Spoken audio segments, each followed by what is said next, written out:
வணக்கம் நேர்களே, ஐரோப்பிய செய்திகளின் இரவு நேர செய்திகள். முதலில் தலைப்புச் செய்திகள். ஐரோப்பிய நாடுகளுக்கு பிரான்சின் அணுசக்தி பாதுகாப்பு சலுகை, மேக்ரோன் அதிரடி. ட்ரம்பை சந்தித்த ஜெர்மனிய சான்சலர் உலகளாவிய மோதல்களுக்கு தீர்வு காண முக்கிய ஆலோசனை. நிஜ போரை தாண்டி டிஜிட்டல் தளத்தில் மோதல், ஈரான் இஸ்ரேல் இடையே தீவிரமாகும் இணைய போர். மத்திய கிழக்கில் போர் பதட்டம், வளைகுடா நாடுகளுக்கான விமான பயணங்கள் ரத்து மற்றும் எச்சரிக்கை. ஈரான் தாக்குதல் எதிரொலி, விமான பயணங்களை அவசரமாக ரத்து செய்ய வேண்டாம் என பயணிகளுக்கு அறிவுறுத்தல். பிரித்தானிய பிரதமருக்கு முதுகெலும்பு இல்லை, ஈரான் விவகாரத்தில் கெல்வின் மெக்கென்சி கடும் விமர்சனம்.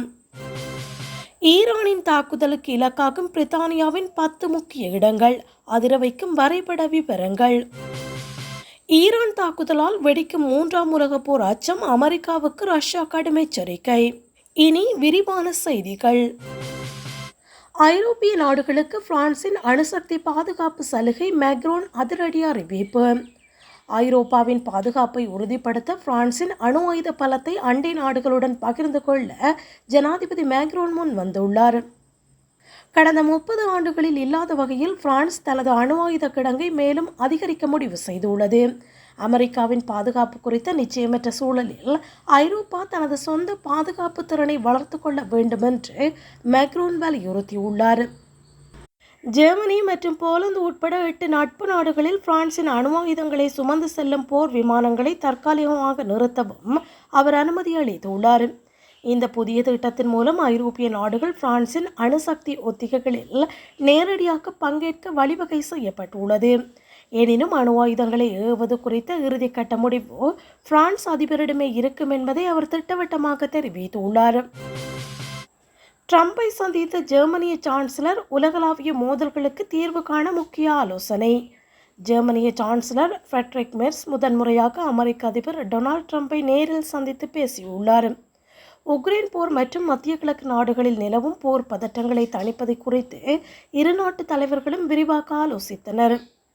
நேட்டோ அமைப்புக்கான நிதி பங்களிப்பு மற்றும் ஐரோப்பிய பாதுகாப்பு விவகாரங்களில் ஜெர்மனியின் நிலைப்பாட்டை மெர்ஸ் தெளிவுபடுத்தினார். அமெரிக்காவின் புதிய வர்த்தக கொள்கைகள் மற்றும் இறக்குமதி வரி விதிப்புகள் குறித்து இரு தரப்பிலும் காரசாரமான விவாதங்கள் நடைபெற்றதாக தெரிகிறது. உலகளாவிய பொருளாதார சவால்களை எதிர்கொள்ள இரு நாடுகளும் இணைந்து செயல்பட வேண்டியதன் அவசியத்தை இந்த சந்திப்பு வலியுறுத்தியுள்ளது. கடினமான அரசியல் சூழலில் நடைபெற்ற இந்த சவாலான பயணம் ஜெர்மனி அமெரிக்கா இடையிலான எதிர்கால உறவை தீர்மானிக்கும் முக்கிய நிகழ்வாக பார்க்கப்படுகிறது. நிஜ போரை தாண்டி டிஜிட்டல் தளத்தில் மோதல், ஈரான் இஸ்ரேல் இடையே தீவிரமாகும் இணைய போர். ஈரான் மற்றும் இஸ்ரேல் இடையிலான நேரடி இராணுவ தாக்குதல்களுக்கு இணையாக தற்போது டிஜிட்டல் தளத்திலும் கடுமையான இணைய தாக்குதல்கள் தொடங்கியுள்ளன. ஈரானின் அரசு இணையதளங்கள், மின்சார கட்டமைப்பு மற்றும் வங்கி சேவைகளை முடக்கும் நோக்கில் இஸ்ரேலிய ஹேக்கர்கள் தீவிரமாக செயல்பட்டு வருகின்றனர். இதற்கு பதிலடியாக இஸ்ரேலின் முக்கிய உட்கட்டமைப்புகள் மற்றும் குடிநீர் விநியோக முறைகளை குறிவைத்து ஈரான் தனது சைவ படைகளை ஏவியுள்ளது. இந்த இணைய போர் வெறும் அரசு அமைப்புகளுடன் நின்றுவிடாமல் பொதுமக்களின் அன்றாட தேவையான மருத்துவமனைகள் மற்றும் போக்குவரத்து துறைகளையும் பாதிக்கக்கூடும் என்று நிபுணர்கள் எச்சரித்திருக்கின்றனர். இரகசிய தகவல்களை திருடுதல் மற்றும் போலி செய்திகளை பரப்புவதன் மூலம் இரு நாடுகளும் ஒருவருக்கொருவர் உளவியல் ரீதியான நெருக்கடியை உருவாக்கி வருகின்றன. எல்லையில்லா இந்த டிஜிட்டல் போர் எதிர்கால உலகளாவிய மோதல்கள் எவ்வாறு ஒரு நாட்டின் ஒட்டுமொத்த செயல்பாட்டையும் முடக்கக்கூடும் என்பதற்கு இது முன்னுதாரணமாக அமைந்துள்ளது. மத்திய கிழக்கில் போர் பதற்றம், வளைகுடா நாடுகளுக்கான விமான பயணங்கள் ரத்து மற்றும் எச்சரிக்கை. ஈரான் மீதான வான்வழி தாக்குதல்களை தொடர்ந்து வளைகுடா நாடுகளுக்கான விமான போக்குவரத்து சேவை கடுமையாக பாதிக்கப்பட்டுள்ளது. பாதுகாப்பு கருதி துபாய், கட்டார் மற்றும் ஈரான் உள்ளிட்ட நாடுகளுக்கு செல்லும் பல சர்வதேச விமானங்கள் ரத்து செய்யப்பட்டுள்ளன. ஏற்கனவே அங்கு சென்றிருந்த சுற்றுலா பயணிகள் அவசரமாக தாயகம் திரும்ப தொடங்கியுள்ளதால் விமான நிலையங்களில் நெரிசல் ஏற்பட்டுள்ளது. ஐரோப்பிய மற்றும் அமெரிக்க நாடுகள் தங்கள் குடிமக்களை வளைகுடா நாடுகளுக்கு பயணம் செய்ய வேண்டாம் என்று சிவப்பு எச்சரிக்கையையும் விடுத்துள்ளது. வான்வழி பாதைகள் மூடப்பட்டதால் ஆசியா மற்றும் ஐரோப்பா இடையிலான விமான பயண நேரம் மற்றும் எரிபொருள் செலவு கணிசமாக உயர்ந்துள்ளது. நிலைமை சீராகும் வரை வளைகுடா பிராந்தியத்துக்கான அனைத்து முன்பதிவுகளையும் சுற்றுலா நிறுவனங்கள் தற்காலிகமாக நிறுத்தி வைத்துள்ளன. ஈரான் தாக்குதல் எதிரொலி விமான பயணங்களை அவசரமாக ரத்து செய்ய வேண்டாம் என பயணிகளுக்கு அறிவுறுத்தல். ஈரான் மீதான இஸ்ரேல் மற்றும் அமெரிக்க தாக்குதல்களை தொடர்ந்து வளைகுடா நாடுகளுக்கு செல்லவிருந்த பயணிகள் தங்கள் பயணங்களை ரத்து செய்ய தொடங்கியுள்ளனர். இருப்பினும் விமான நிறுவனங்கள் அதிகாரப்பூர்வமாக பயணத்தை ரத்து செய்யாத வரை பயணிகள் தாமாக முன்வந்து ரத்து செய்தால் பணத்தை திரும்பப் பெறுவதில் சிக்கல்கள் ஏற்படும் என்று நிபுணர்கள் எச்சரிக்கின்றனர். காப்பீட்டு நிறுவனங்கள் போர் போன்ற அசாதாரண சூழல்களில் தானாக முன்வந்து ரத்து செய்யும் பயணங்களுக்கு இழப்பீடு வழங்க மறுக்க வாய்ப்புள்ளது. விமான நிறுவனங்கள் விமானத்தை ரத்து செய்வதாலோ அல்லது அரசாங்கம் பயணத்தடையை விதித்தாலோ மட்டுமே முழு பணத்தையும் திரும்ப பெற சட்டப்படி வழிவகை உண்டு. தற்போதைய சூழலில் வளைகுடா பிராந்தியத்தின் வான்வழி பாதைகள் தொடர்ந்து கண்காணிக்கப்பட்டு வருவதால் பயணிகள் கடைசி நிமிடம் வரை காத்திருக்குமாறு கேட்டுக்கொள்ளப்படுகின்றார்கள். தேவையற்ற நிதி இழப்பை தவிர்க்க பயணிகள் தங்கள் விமான நிறுவனம் அல்லது பயண ஏஜென்சிகளுடன் தொடர்பில் இருக்குமாறு அறிவுறுத்தப்பட்டுள்ளனர். பிரித்தானிய பிரதமருக்கு முதுகெலும்பு இல்லை, ஈரான் விவகாரத்தில் கெல்வின் மெக்கன்சி கடும் விமர்சனம். ஈரான் மீதான இஸ்ரேல் அமெரிக்க தாக்குதலுக்கு பிறகு பிரிட்டிஷ் பிரதமர் கே ஸ்டாமரின் மென்மையான போக்கை கெல்வின் மெக்கன்சி கடுமையாக சாடியுள்ளார். நமது பிரதமரால் கோட் கூட அணிய முடியாது, ஏனென்றால் அவருக்கு முதுகெலும்பே இல்லை என்று அவர் கிண்டலாக குறிப்பிட்டுள்ளார்.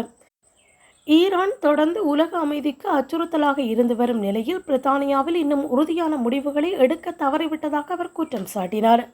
இஸ்ரேலின் தற்காப்பு நடவடிக்கைகளுக்கு நிபந்தனையற்ற ஆதரவை வழங்காமல் ஸ்டாமர் இரட்டை நிலைப்பாட்டை எடுப்பதாக அவர் அதிருப்தி தெரிவித்தார்.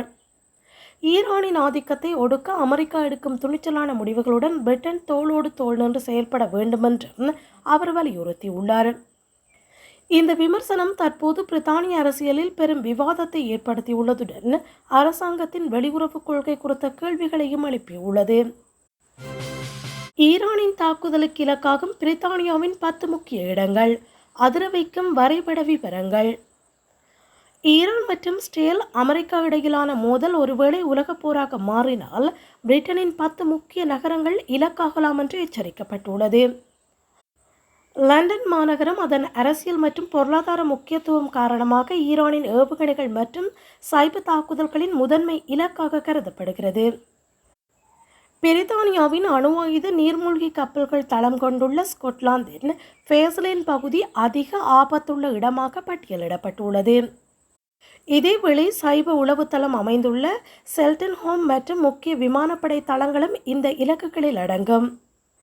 மான்செஸ்டர் மற்றும் பர்மிங்காம் போன்ற பெரிய நகரங்களின் உட்கட்டமைப்புகள் சிதைக்கப்பட வாய்ப்புள்ளதாக பாதுகாப்பு நிபுணர்கள் வரைபடங்கள் மூலம் விளக்கியுள்ளனர். ஈரானின் நீண்ட தூர ஏவுகணைகள் மற்றும் அதன் ஆதரவு பெற்ற குழுக்களின் இரகசிய தாக்குதல்களை எதிர்கொள்ள பிரிட்டன் தனது பாதுகாப்பையும் தீவிரப்படுத்தியுள்ளது.